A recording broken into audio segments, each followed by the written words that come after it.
started working together on saying that, let's just build something and take it to market, just to see what the dynamics of building a product and taking it out there are. And I think that was like a very important experience, because until you build a product and take it to market, you actually don't know anything. Nothing matters. How you do stuff, what you know, etc., etc. Nothing matters till you have the sense of what it takes to build a product and just take that product to market, right? That feeling and the way that you interact with your users is a very important experience. And I wish I'd done a lot more of that in university, right? I wish I'd spent a lot of my free time just building products, right? And even if it doesn't work, doesn't matter, but just building products and letting users use them and understand how users get delighted with the product and taking that feedback back into your product and growing the product. That's such a nice kind of intuition to build. Today, I have with me Tanmai Gopal, founder of Hasura. If you are a developer, you would have definitely heard of Hasura. So I would now hand over the mic to Tanmay to share with us what Hasura is in layman terms, not developer terms here, and how it is helping companies. And then, I'll probe him through his journey. Sounds awesome. Thanks a lot for having me here, Sid, and nice to meet everybody. So I'm Tanmay. I'm the CEO, co-founder at Hasura. Hasura is a data access, a piece of your kind of data access infrastructure. To kind of describe it as simply as possible, if you're building an application or an API, typically you have to build a backend API service, which is a lot of repetitive work and is an operationally kind of challenging thing to operate and scale and evolve.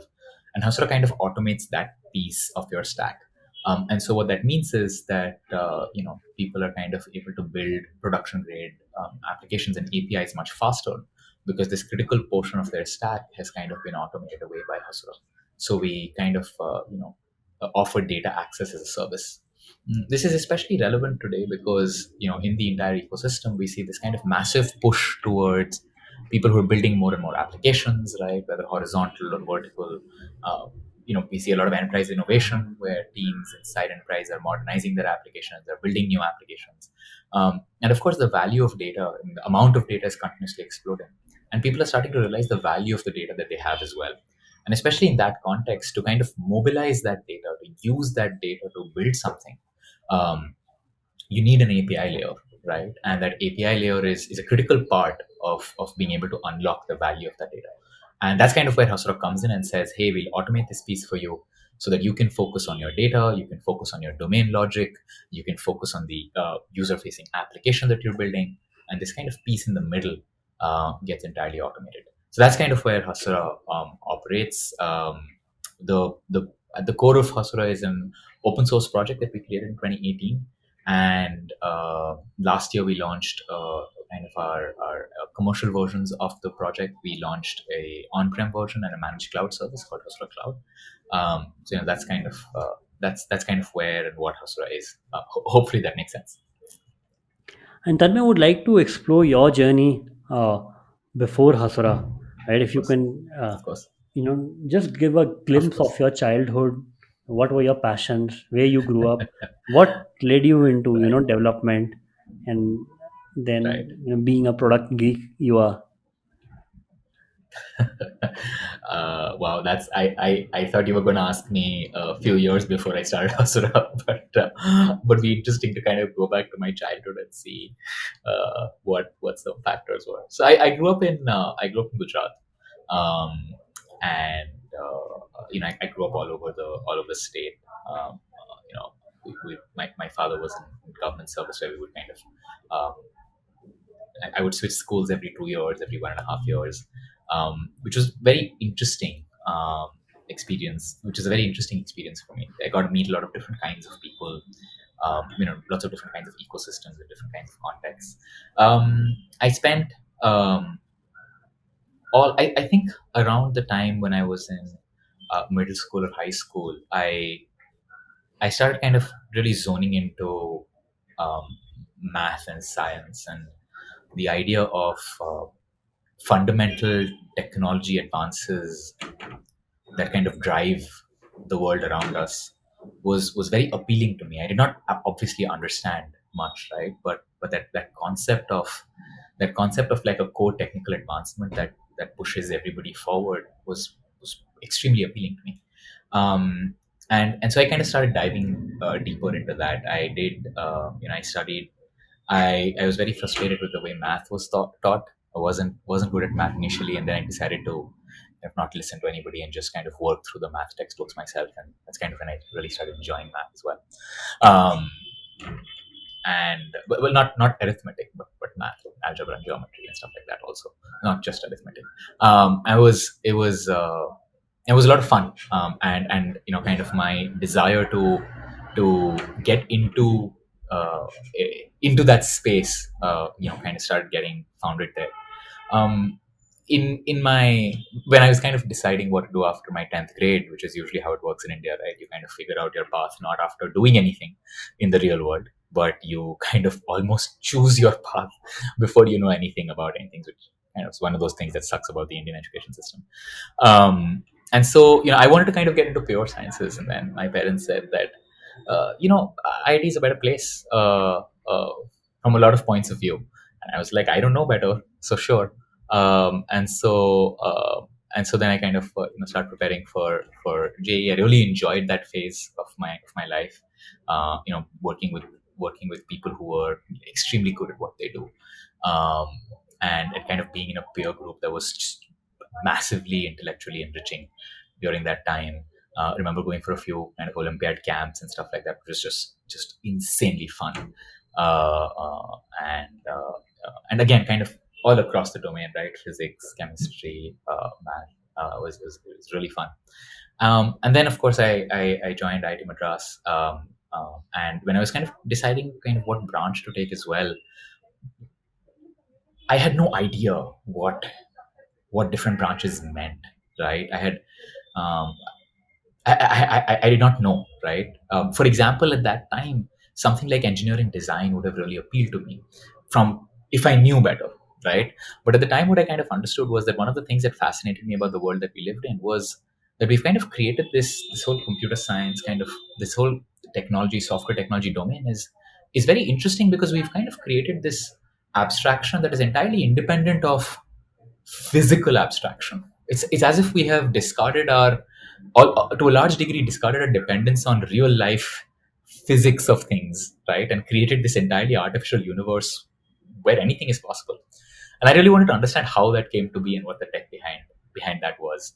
And just based off that idea, I said, okay, you know what, I'd like to study computer science. And so did that, and over my years in college, I did a little bit of everything in the domain, in the computer science domain. I gradually moved away from kind of slightly more hardware side of things, things like systems or uh, the VLSI side of things, I guess, in a sense, right? I stayed away from that. That didn't appeal to me so much. I kind of did a bunch of lot did a bunch of different things across different areas in CS. And then I did my master's project with some research work in computer vision and machine learning. Did a brief stint with Microsoft Research. Did a bunch of research projects myself while I was there. And that time I was also kind of thinking that I'd go into research. But then through kind of some of my formative periods and at university, what really appealed to me was the idea of kind of creating something then after that, right? To kind of apply this um, knowledge, right, into real world ideas and to see if it really holds, right? Is this actually valid? These concepts, right? Can they actually like create, these 10x jumps in productivity?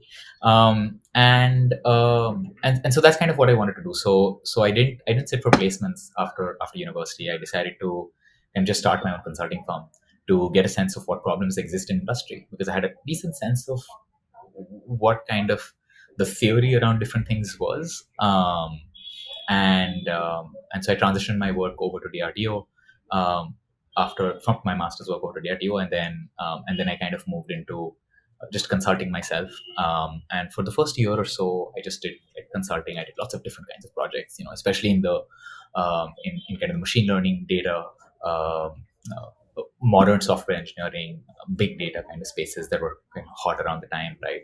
And And then I met my co-founder. She had gone through a similar journey. She studied computational biology. Her work from many years ago got published in Nature. She was also a little bit frustrated with the research space, and we started working together on saying that, you know what, let's just build something and take it to market, just to see what the dynamics of taking up building a product and taking it out there are. And I think that was like a very important experience, because until you build a product and take it to market, you actually don't know anything. Nothing matters. How you do stuff, what you know, etc., etc. Nothing matters till you have the sense of what it takes to build a product and just take that product to market, right? That feeling and the way that you interact with your users is a very important experience. And I wish I'd done a lot more of that in university, right? I wish I'd spent a lot of my free time just building products, right? And even if it doesn't work, doesn't matter, but just building products and letting users use them and understand how users get delighted with the product and taking that feedback back into your product and growing the product. That's such a nice kind of intuition to build. Um, and uh, and so we did that, right? We built a few products and they caught on. And we realized that, this is now what we want to do. And so around the time, I as we'd kind of been building these different things and kind of I'd gotten a sense of what the space in the industry was, we got the sense that, and kind of built a core team around me with friends and juniors from university. I kind of got the sense that there is a fundamental piece of tech that we can build, that can cause a massive jump in productivity, which is around this data access space. But it's a little too out there. It's not something that would come out of an experienced enterprise kind of architect, right? It was very out there. It was a very different way of doing things. Um, for those technically minded of you, it was kind of like basically taking the front end part of a database engine and bringing that to the application layer. And so it was a really weird, counterintuitive idea, right? And so we said, we'll build this ourselves. And we put together a consulting firm. We grew to about 80 people. And there's a small platform team that was kind of working on this part of the product. And our consulting folks would go and the consulting team would kind of use this product with our customers to build stuff for them. So we kind of matured the tech and the platform that we were building internally. And then when kind of got to a degree of maturity, and we were very naive, right? We were like, no, we'll be able to do this without any funding. We bootstrap our way to whatever. And then we realized that it's a suboptimal use of our time, because we're not able to kind of focus on the product as much. And so we kind of went through this journey where we shut down the consulting firm. We took our tech, we raised VC, and then soon after raising, we realized we kind of always had this feeling that this is a very open source piece of technology that kind of would benefit with an open source kind of community, because it's such a critical part of your stack. And most critical parts of your application stack have to be open source today for various reasons. And so we kind of launched it as an open source project in 2018. And it kind of went viral after that. We did 2 million downloads in the first year, 100 million downloads in the second year, on track for adding another 300 million this year. With the fastest open source GraphQL project over the last 2 years since we launched. And lots of great enterprise traction that we kind of organically got from the product as well. So that's kind of been the journey so far. And hopefully that paints a little bit of a picture of how Yeah. things came to be. So for the first 4 years, just to summarize for you know everyone, you ran a consulting firm, right? A tech consulting firm, uh, Right. which helped clients with not just development but complex tech problems also. Correct. Primarily kind of application modernization efforts that were happening, right? So we kind of jumped in there. We were very early in the Kubernetes ecosystem, the Docker ecosystem, and all of those changes that were happening around the time.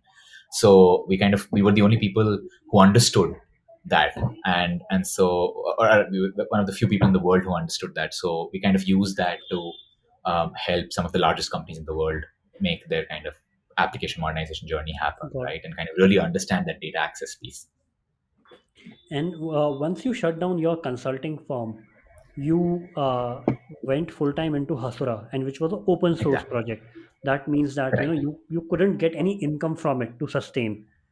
Uh, Correct. So we raised VC first, right? So we raised VC first. I was saying that you have been the DNA of a bootstrap founder for 4 years. It's difficult to change it into a venture funded founder because so how did you approach VCs? Because reasons, yes. Go Yeah, ahead. yeah. I think, yeah, I think I'm not dogmatic about anything. I'm fairly flexible in my thought process because, honestly, what I want at the end of the day is uh, to achieve a certain goal, right? And that goal for me was,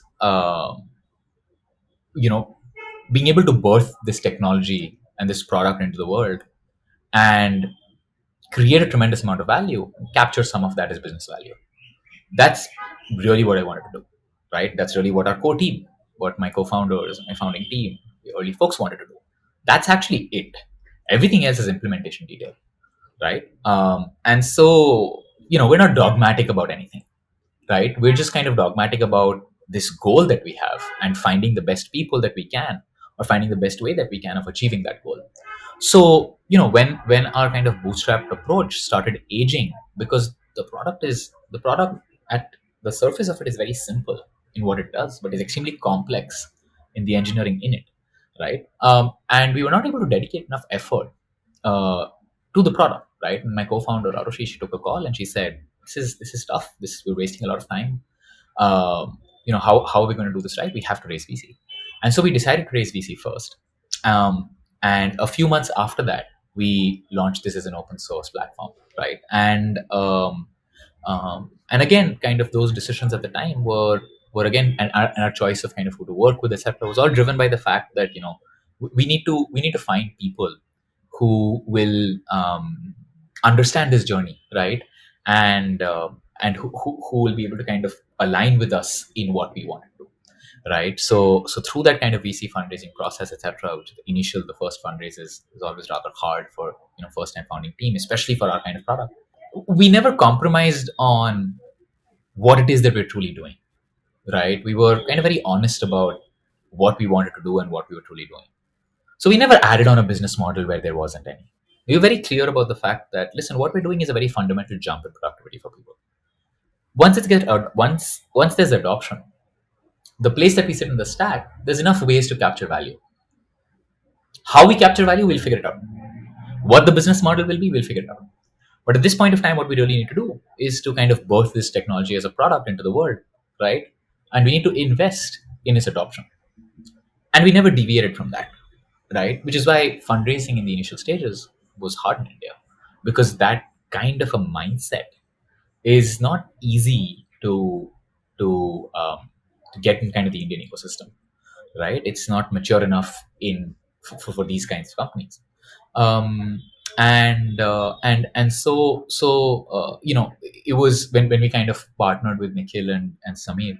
um, they they were kind of people with, from conversation to end, it was like a 2 week process.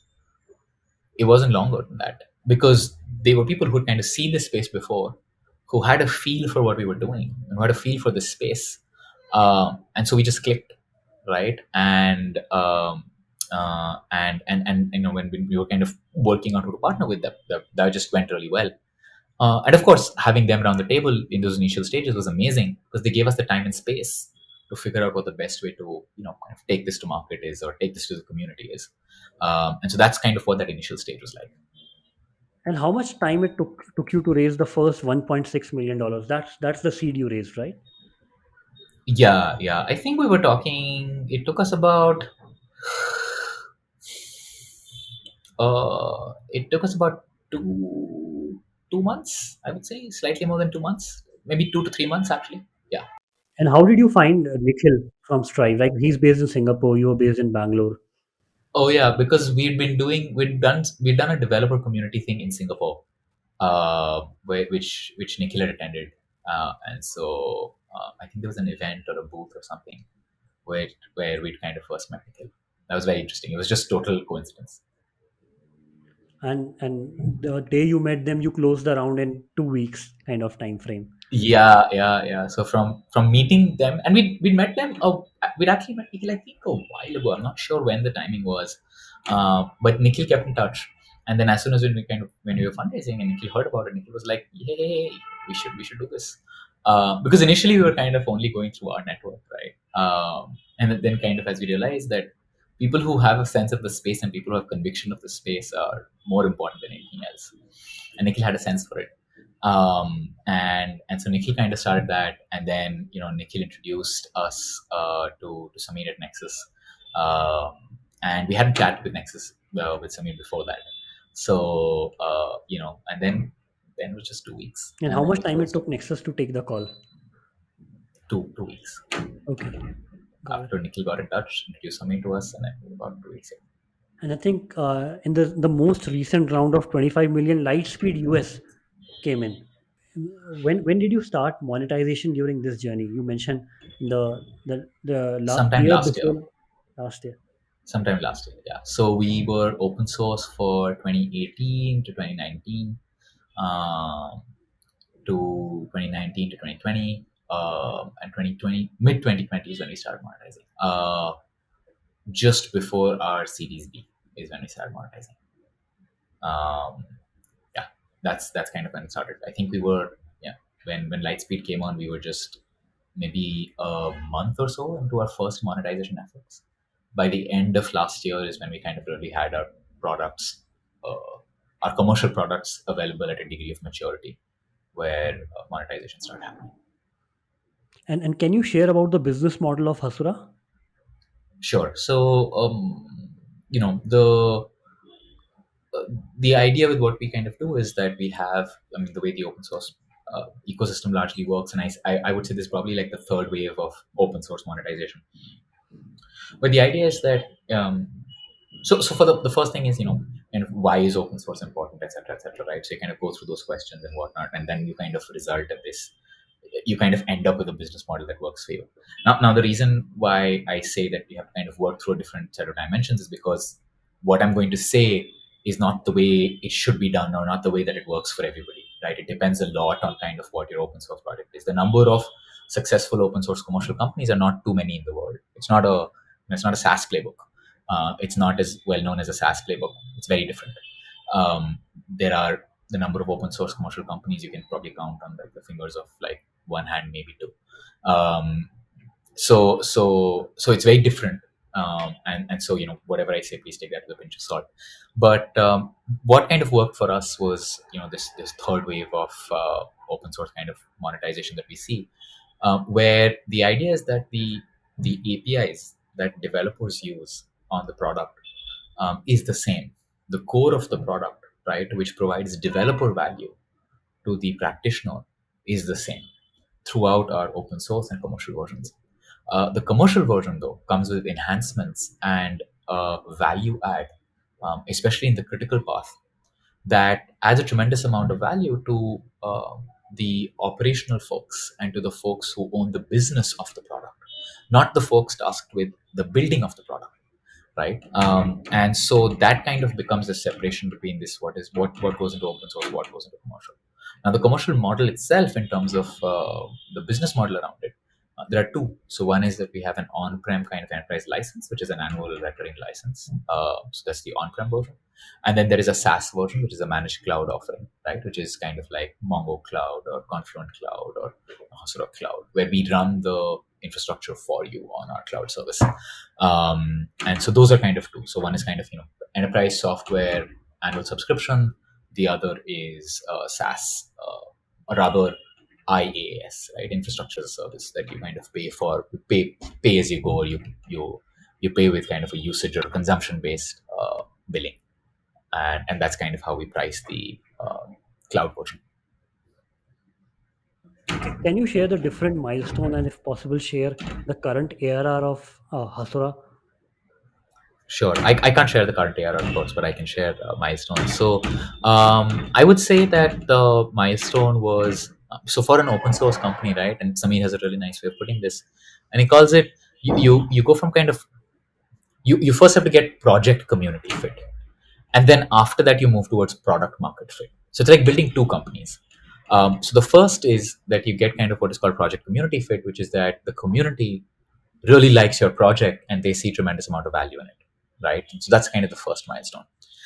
The second milestone then is to figure out the commercial version of the monetization aspect of that, which is the product market fit element, right? So those are the kind of the two stages. So the first part of our stage was kind of achieving project community fit. The second part which started happening around the time of our Series B, and now was crossing that product market fit, right? And now we kind of get into the kind of GTM scaling aspect of the company, right? So those I think would be the three kind of main ways to think about, in the benefit of hindsight, to think about the different kind of stages at Hasura.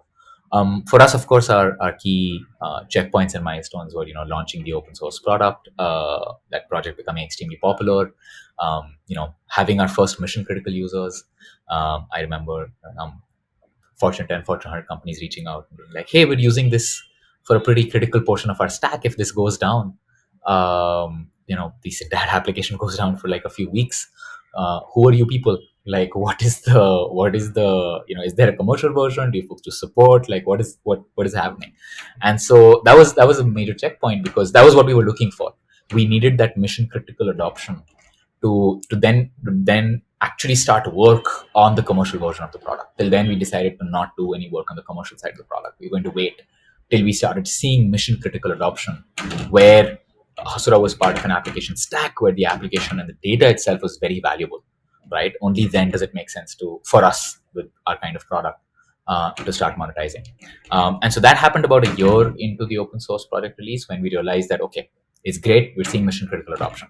And so then we spent time starting to build out the commercial versions, and cleaning out our kind of thesis around separation of open source value to commercial value, and making sure that we're doing right by the community and being honest with our community, our open source community.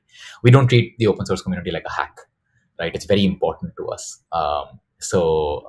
It's very genuinely what we feel and extremely important to us.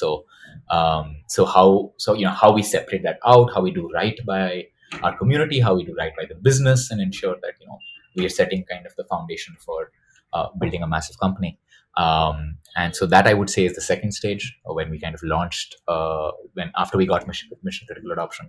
The third checkpoint was then launching the commercial version of our product, especially the cloud version of our product. And now we're kind of going to enter the fourth stage, which is scaling GTM. So that's kind of how I break it down. Does that make sense? Yes, yes. And I believe, based on my research, you were inching towards the $10 million ARR mark. So you don't need to Not comment on make, it. making no comments.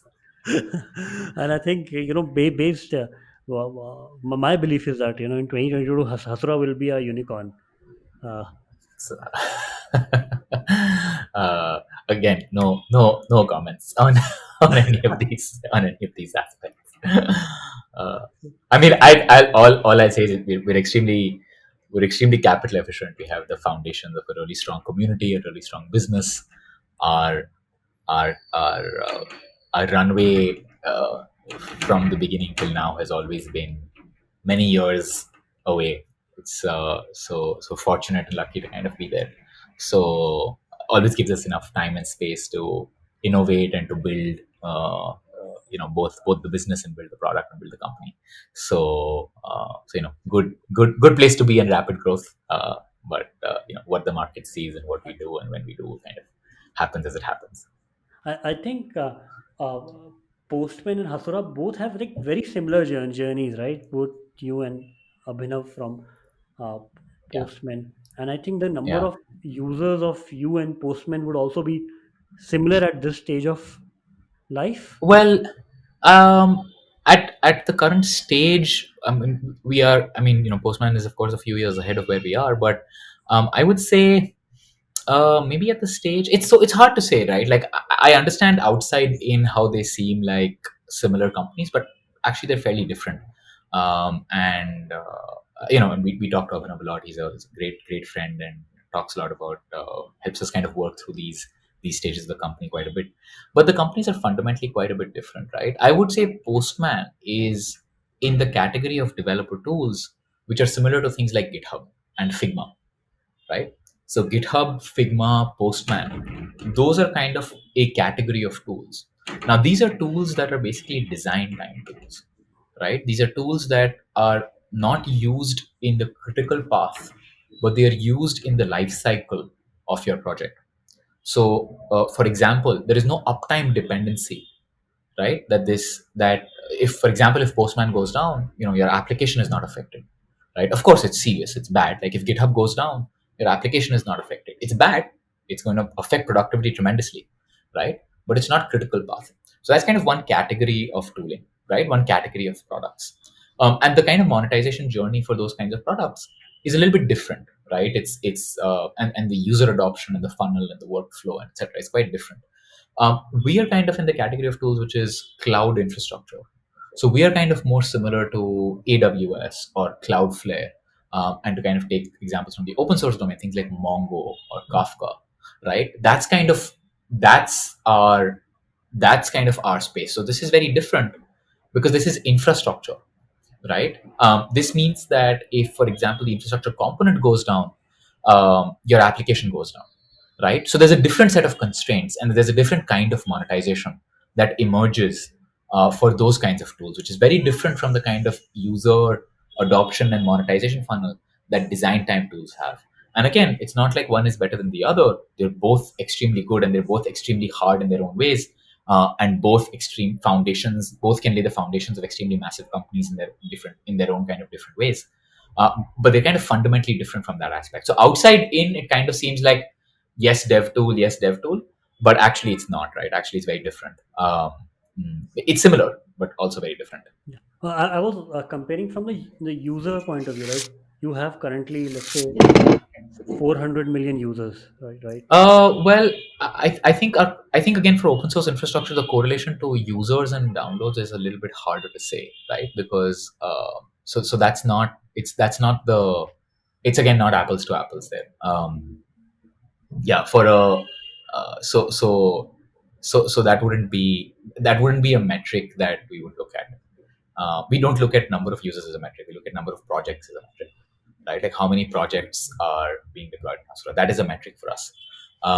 And that metric is a meaningful metric if that project is mission critical, right? The project being built by a developer that is kind of building a side project or a hobby project is very different from a developer using it for, a critical path, using it A inside an production enterprise, using it application for on a large monetizing scale. existing applications.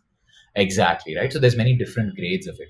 So those are kind of metrics that matter to us, not the number of users. That's not something that we look at. But I think, yeah, if you normalize things, I would say that, and you correct it for stage, I would say maybe it's sort of similar.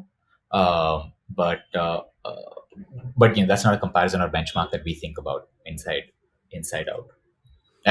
Does that make sense? Yes, yes. And if you can share the current the team strength at Hasura Mhm. and what's the We're division? about we're about 80ish people, and we moved to San Francisco about a year um, after raising, and so now the just before the pandemic even we kind of went entirely distributed. So the 80 people that we have are kind of spread all over the world, from SF and Los Angeles to Melbourne. It's 20 hours of time zones. We have folks in the Americas, EU, APAC, and the spread is everybody. It's engineering, it's marketing, community, and so it's kind of pretty spread out across the globe. We are, I would say, the team is kind of again structured into what you would expect: sales, customer success, product, engineering, community, and marketing. So that's kind of the rough split.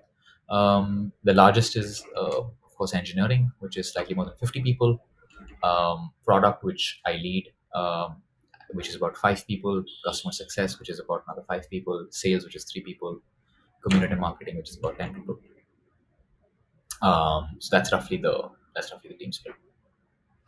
And how do you think about GTM? Like, what are processes and mechanisms you have created for GTM? So because it's kind of community led and bottoms up led, the way we think about it is, we think about it as adoption followed by commercial conversion. So the community and marketing team leads the thrust of the adoption within the community, right? And once adoption happens, um, the commercial version of the product has to make economic sense for our users. They have to discover the commercial product. It has to make economic sense for them. That's saying that yes, running Hasura production is going to be easier with what they have rather than me building stuff around Hasura. There's enough value add here. So that's kind of when the commercial conversion happens. So those are kind of the two stages, right? So community and marketing kind of really works on the first part of this, which is to drive awareness and to drive adoption, of course, along with the product. And so it's entirely product led. And then the second part of it, which is when people are already aware of Hasura or using Hasura, or already using Hasura for a few months, or are evaluating Hasura in a kind of a short project, right? That's kind of where, depending on the type of the user, whether it's self-serve, where they come and go to Hasura Cloud themselves, try it out, go into production, or whether it's an enterprise account and they have kind of more complexity that they want to engage with our sales team for. And so then they kind of engage with our sales team, and our sales team helps them through a POC and the buy decision. And that's kind of when they purchase Hasura, right? And then the customer success team helps with renewal and expansion. So that's kind of the rough commercial funnel. Um, the entire motion is entirely product led and community led. Um, and of course, there's people and functions at the right stages of that to drive either awareness, to drive conversions, to help with POCs, right? So there's people at the right stages, but the thrust is entirely product led and community led.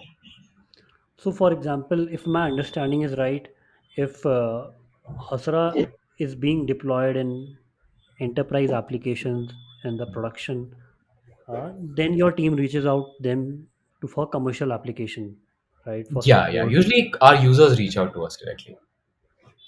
We don't reach out to them. They usually reach out to us directly. They're already using Hasura and they are aware of the commercial products. They reach out to us. And what are the efforts on the market awareness that you do besides the community? Is there an active Um, marketing team? it's usually it's actually almost entirely very community shaped. So we do webinars, we do events, we do lots of content, but it's all kind of geared towards the practitioner, the community. It's kind of geared towards the user community a lot, which is for us developers. So it's primarily driven by that. It's those are mostly the marketing efforts, right? And instrumenting all of that to see where people are coming from, if you're attracting the right kind of people, if we're attracting the right kind of use cases, right? So there's a lot of data that we kind of use to understand which parts of the community we're working with, whether it's successful, whether it's not successful, right? Where are conversions best? What is a good source of conversions, right? What is a good source of a production user, right? What is kind of the value prop that's resonating with certain communities or certain niche communities. There's a fair amount of instrumentation that happens there, but it's mostly geared towards the lens is basically community. The lens is the practitioner. Got it. And uh, my next question is right. Who is your sponsor when an enterprise decide to go for a commercial buy a commercial application of Hasura? Yeah, Is so it your CTO or is the it ends up being somebody in the engineering org, right? It's a similar set of people who sign off on saying we'll use AWS for our cloud. So a set of people who choose to sign off on a purchase of a cloud vendor or the purchase of a database vendor, the purchase of any infrastructure, right? So the infrastructure budget is where it comes out of. So whoever owns that or co-owns that is technically the sponsor of Hasura. got it. And I think most of your hiring must also be from the community because you know who is building what project. So your hiring on the dev side is also very much community driven, right? What about Yeah, hiring from non-dev? a fair bit of that is community driven. On the non-dev side, also, it's increasingly well, not community driven, but there's a lot of community awareness. A lot of people that we come across are already kind of aware of Hasura or have worked with other teams who've used it already and stuff like that. But on the non-engineering side, well, even on the engineering side, like for example, a VP of engineering or a VP of sales, these are folks who've worked with similar companies before, right? Who've worked with open source infrastructure companies before, and which is why us being in the US helps a lot because there's enough people who've seen these kind of journeys before. For example, a head of engineering at Fastly, they've used at Fastly before, so she's seen a lot of kind of that infrastructure side of space. So she's the right kind of engineering leader for us. Similarly, Todd, who's our head of sales, has done a lot of work with open source companies before and open source to commercial monetization. So again, kind of very relevant person, right? When we think about product marketing, when we think about community, we think about even product people for me on the product team, which a little bit later.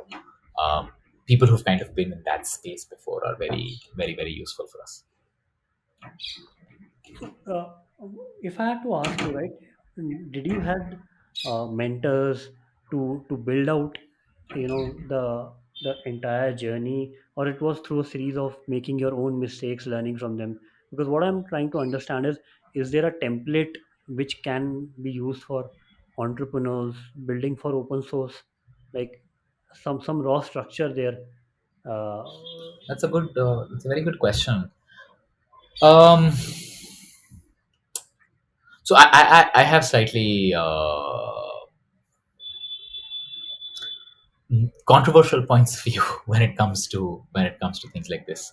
I think I think what is important is when we think about open source uh, in particular. I won't talk so much about dev tools in general because I'm not super familiar with that segment as much.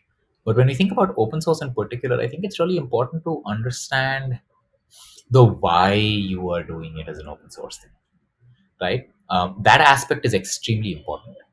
Um, and I feel like when we start thinking of it as a template or a playbook, right? Um, from a VC perspective, to think about a company that is following a playbook. Sure, there's a playbook. There's a project market fit. There's product market fit, right? You need a certain community emotion. You need a monetizable product. You need conversion from that community to that commercial version of the product, right? It's not significantly different from that. That's at the core of it. It's pretty first principles. And so that's the pattern that you're looking out for. But you can't apply that pattern very easily as a founder to build by that pattern, right? You can apply it to the level of saying, I need to build an open source product. I need to have a way of thinking about how I'll monetize this and build a company around it. And I want to make sure that I get a lot of adoption, right? That's what you can think about. There's not too much more of a template or a playbook than that, in my opinion. I think my advice to anybody thinking about this would be to really think through the kind of why they want it to be open source versus not. And you need to have that community ethic, right? You can't it's not a hack, right? You need to genuinely care about it. Like, we do a community call every month where me and the product team and engineers present on that community call with our users, talking to our community, engaging them with the specifications of features that we are building, involving them in the roadmap, having them try the product out, right? Asking them if they're satisfied with a particular thing, with what is missing, and listening to them very closely. That fabric is built into the early team and the people that we build today, right? That is a very core element of our fabric. That's not a hack to kind of build for our kind of open source critical path infrastructure kind of product. Community also has a different meaning for different types of products, right? Everybody has a different kind of community. So kind of thinking about that is important. But I think when we think about kind of what has been successful for us, right? I think having a particular point of view about why your product and why your product is going to add value, I think sticking to that is really important. You can't deviate from that, right? You have to be the right kind of stubborn and flexible on these things. And I think that piece is really important. And I think the second piece that is really important is that you just have to be the best product in the world. If you are the best product in the world, the entire community-led motion becomes very valuable. That's it. That's pretty much it.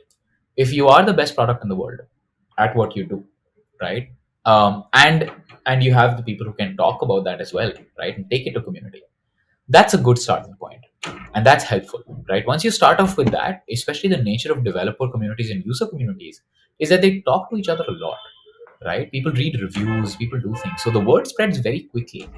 And that starting point is building the best thing in the world and not kind of deviating from that too much, right? You just build the best thing in the world. You think about the user first and the customer first, and you ignore everything else. Everything else is secondary, right? So you need to build a team and the VC partners who will let you do that, who will give you the time and space to do that, to say, I'm going to build the best thing in the world, and I'm just going to be maniacally user and customer focused and not give a shit about anything else, right? And if you're able to channel that, and you have a community kind of ethic or a DNA, then I think this community led motion really gets unlocked. And then at different stages, you'll have different kinds of people who would be helpful to you, right? from a fundraising standpoint, right? How do you think about it? How do you partner with people, right? From a GTM standpoint, from a community, from the shape of your community and marketing team standpoint, from a product team standpoint, from an engineering standpoint, from the engineering complexity that you will have because you have an open source product and an on-prem product and a SaaS product. There's a lot of engineering complexity there. So different people are very helpful for these different kinds of things, and that has been invaluable to us, right? For example, talking to talking to Ali from Databricks, who's the CEO at Databricks, right? Was just mind opening in so many ways. Talking to Abhinav is so mind opening in so many different ways, right? From Postman, talking to Matt from GitHub is mind opening in so many ways. So there's lots of like different people who can help with different parts of that journey. But it's very important for you as a founder to realize what part of the journey you want help with, because that journey is going to be very unique for you. Because it kind of really depends on the product. And again, there's not enough open source companies in the world to really call it a playbook or a template quite yet. Maybe there will be one that emerges. So to kind of just summarize, right? Focus on the best product. The focus on building the best product and being extremely user and customer and community focused in the beginning, and plan out that trajectory of like the project community fit and the product market fit, right? And then uh, partner with the right people and the right folks in the ecosystem and pull help from them to get help with different parts of this, right? And there'll be different people for different parts of this. And once you're in the space, you'll figure out who that is as a founder. So that's those are my 2 cents there. Did I make sense there, Sid? Yeah, and this is contrary to what some founders who have built excellent products think. Uh, because what you are saying is build the best product, talk to your users, and users will spread it to other users. Yep. Whereas some the contrarian view is figure out the distribution first, because if you build a product and sit in the desert thinking the users will come, that's the biggest mistake first time founders make. Yep, that's true. That's true. That's very very true. And I think that's why it depends on kind of the space that you're in, right? That is why thinking of this as an enterprise SaaS playbook, or SaaS, the SaaS kind of playbook is a little more like that.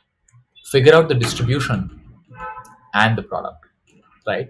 Whereas the open source thing is a little bit different because the space is very niche. There is no competition to what Hasura does today. It doesn't exist. It'll exist a year, 2 years later, but there isn't an equivalent of what Hasura does today. There is no other company like this in the world, right? Solving the problem that we do, which is not a good thing or a bad thing. It's just the facts, right? So when you're working in a space like that, you have to really take your call on what you want. Eventually, in any stage of the company, distribution matters more than anything else because you figured the product out.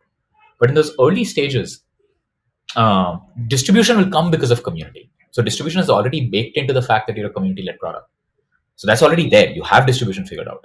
So now, because you have that aspect of distribution figured out, you have to build the best product in the world so that the community latches onto it. So it's not contrary to what other folks are saying, right? It's just that the distribution is kind of the community. So it's already baked in to the product. So that's why you don't have to think about it. But of course, you build a product and you sit in the desert, it's not going to matter for anything.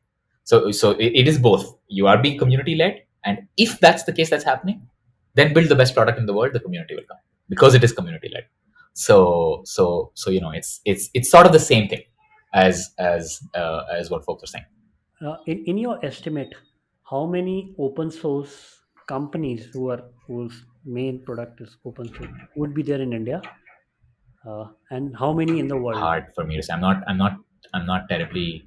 I'm not very deeply connected into the Indian ecosystem anymore. So hard for me to say what the latest work has been over the last few years. But do entrepreneurs reach out to you or building in open source for help from time to time? Um. Yes, I've talked to quite a few people. Um. Yeah, I've talked to 4 or 5 people, I think, who've been in the early stages of even thinking about like, should I do open source or not? Is it the right thing for me to do or not? And so yeah, so I've come across a few. Yeah. But that's a very poor reflection of the Indian market, where we are known for a tech talent, but the builder mentality or the builder side of tech to contribute to something which other devs can use. Because this is if we could aspire to reach there, right, we would have hundreds of entrepreneurs by that to today's time, reach out to you now if there was a market like that, because we have something like SaaS Boomi for SaaS. There's nothing open source Boomi for open source. Right, right, right. That's a very good question, and of course, the US has a lot more of it, and Europe has a lot more of it, and India doesn't. It's it's um it's changing. I think. I hope. I don't know too much again about the space in India anymore, but I do get the sense that it's changing a little bit. I think it's not a fault of the Indian ecosystem. It's not a. If you think about where open source software comes from, it comes when you have, as a founder, you have the time and space to be able to build something that's the highest quality product in the world, right? Or the highest quality open source project in the world that gets a lot of adoption. Now, how are you going to get that time, right? You're going to get that time if, as a founder, you're going to get that time if you have the VC ecosystem that understands this. How are you going to get a VC ecosystem that understands this? If you have had companies who have done this before, to show VCs that this actually is a playbook that works, right? So it's not the VC ecosystem's fault either. We've just not had that in India. India has not been a Silicon Valley kind of hub where tech is new, fundamentally new tech is invented and built and taken to market. So people haven't seen that, and so it's not their fault that they find it hard to invest in things like that. If you look at India today, also the fintech innovations, the education innovations, right, the e-commerce innovations, they they have taken off and been extremely successful because that's the those are the problems that we face in India, right? Those are the problems that the Indian market has, and so it's a kind of reflection of that. So that's kind of one place, right? If you look at the other place where open source companies come from, it comes from companies that have again been able to give their teams, their engineering teams, the time and space to innovate and to contribute to open source products and to build open source products. But again, that's not a cultural value that is very common in India. It's starting to rise, hopefully. It's not a cultural value that is common to India because engineering innovation, I mean, there are a few companies who've done a really good job at it, right? And I remember the Flipkart engineering team early in the day used to put a lot of effort into open sourcing stuff, right? But over time, that kind of reduced a little bit. So it's those aspects as well, right? Which is that we haven't seen as an ecosystem in India the deltas that we can create because of engineering innovation. We haven't seen that. We haven't seen that playbook. Nobody's seen that success. So if you've not seen that success, how are you going to invest in it? And how are you going to create the time and space for it? Right? So that's kind of that's the reason why I have a pessimistic take on the ecosystem. But that said, things will change, right? As we have more SaaS companies in India, those SaaS companies will then kind of create those engineering teams who have the time to be able to do that, right? As a few people kind of start showing the way for this kind of playbook that can emerge, right? The amount of investments will increase. But we have to be very careful here because you need the right kind of people to invest in the right kinds of things, right? You can't have an e-commerce investor invest in an open source project if they don't have an understanding of the motion, right? Because they'll have unfair expectations, right? Which is again no fault of their own, right? You have an e-commerce or SaaS growth like expectation. It's very different to the journey you see in an open source company, right? So all of these factors and things have to be thought of, which is kind of where the reason why things are where they are today. But that said, I mean, I'm optimistic about a lot of this gradually changing, but it'll take its time. Thank you so much, Tanmay. It's been a wonderful chat on the journey of Hasura, Thanks so much for your having me, Sid. mindset, and how we take this open source ecosystem forward. Uh, Thanks a lot, Sid. Thanks for having me.